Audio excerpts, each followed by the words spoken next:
Hi, Jeff Mozingo of Mozingo Music. We have another series in our video series that I'd like to share with you.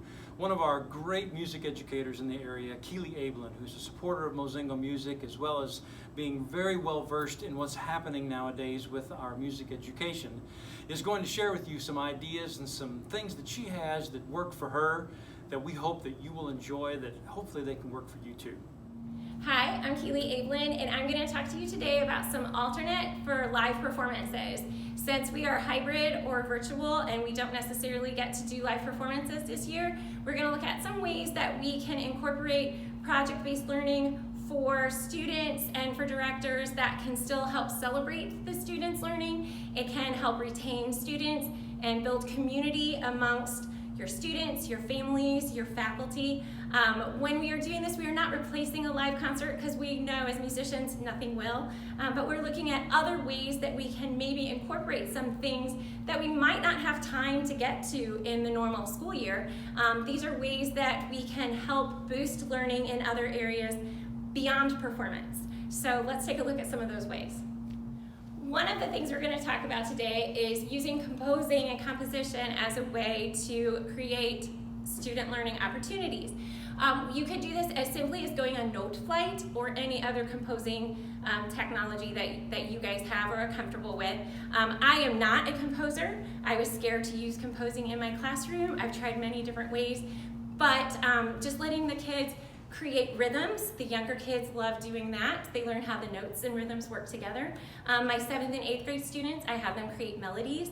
I try to get them to create melodies that they can play on their instrument so they understand how those notes work together melodically, creating dynamics. When I do that, I'll take the compositions and I'll turn them out to a composer and commission a piece based on one or more of those melodies. That's a great project for the kids to hear how that process can work. You can even work with the composer, maybe do a Zoom meeting with them. When I watch the kids compose, I see them understand music more so than when I just present it to them and have them play a song. So by working with that, it is something where students build understanding of music. Another option that you can do with students, it's a low pressure option. You can have them create videos using non-traditional instruments, or you can call it a kitchen jamboree. They find things around the house. You can tie this in with the rhythm, composing the rhythm. They can then perform that rhythm on something you normally, a pot, pan.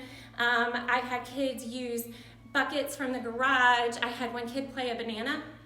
And they can play that, perform that rhythm, or just have a jam session.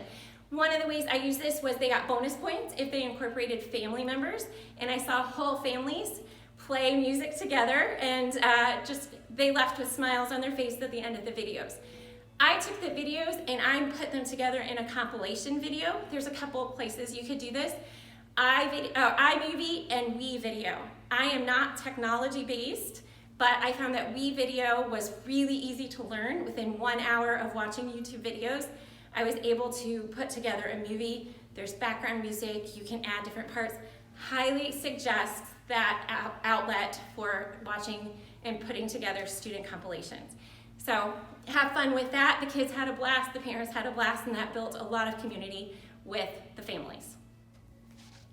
The next idea, this one's a quick one, but having the kids do a how-to video. By doing the how-to video, the students were able to really understand a concept. I had my older students create videos for the younger students explaining things like how to clean their instrument, how to understand rhythm, how to understand the lines and spaces of the staff. That showed my older students if they truly understood something, and then it was able to be used with my younger students, and it saved me time, and also had my younger students feel part of the group with the older student. So I highly suggest how-to videos. There's a plethora of ideas, and some of the students got really, really creative with those. Another thing would be a birthday project. I had my students try to figure out happy birthday on their instrument. That worked on their oral training.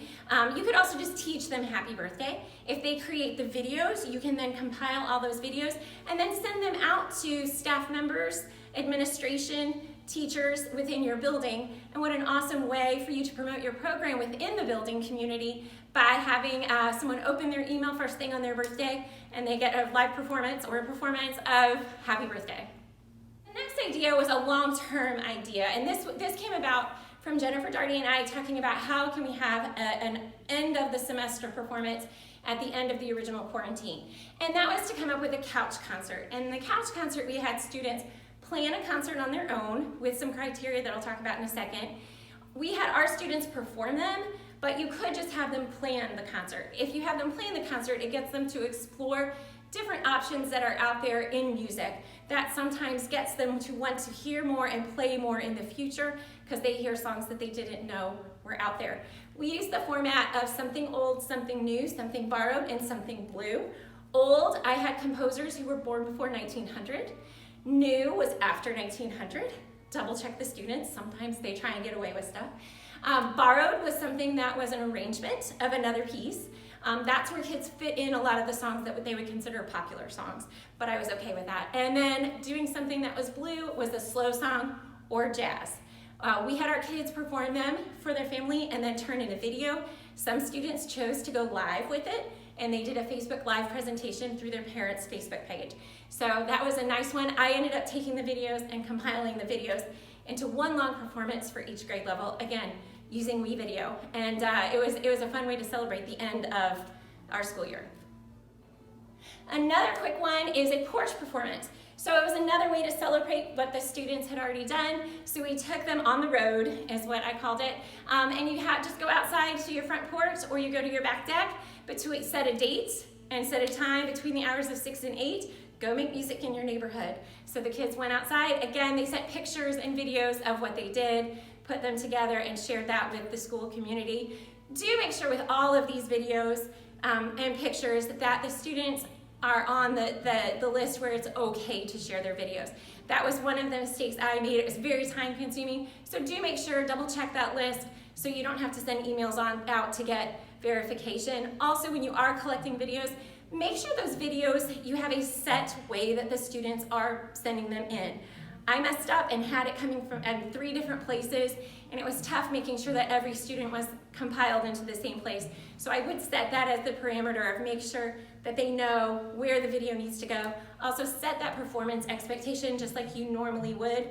You won't take a video that they just did one try and had 15 mistakes. Set that classroom expectation like you would normally have, that it has to be good quality before you are willing to use it. So, and then the last one I was going to talk about is I'm calling a musical postcard.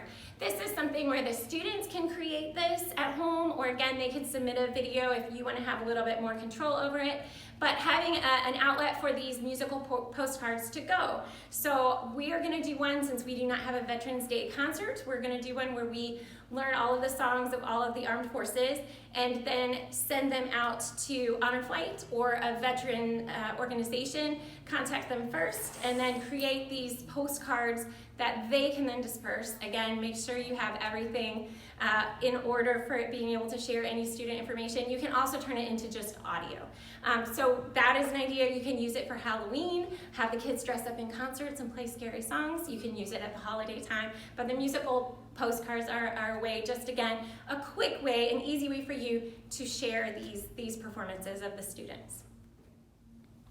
These are just some ideas that you can use to celebrate student learning, to build community. It might be something you use directly. It might be a springboard for another idea that you have that works better for you, but just thinking outside of the box of ways that the students can celebrate their time, build that community, retain them in your program, and really just have fun celebrating each other. So enjoy, good luck, happy virtual learning.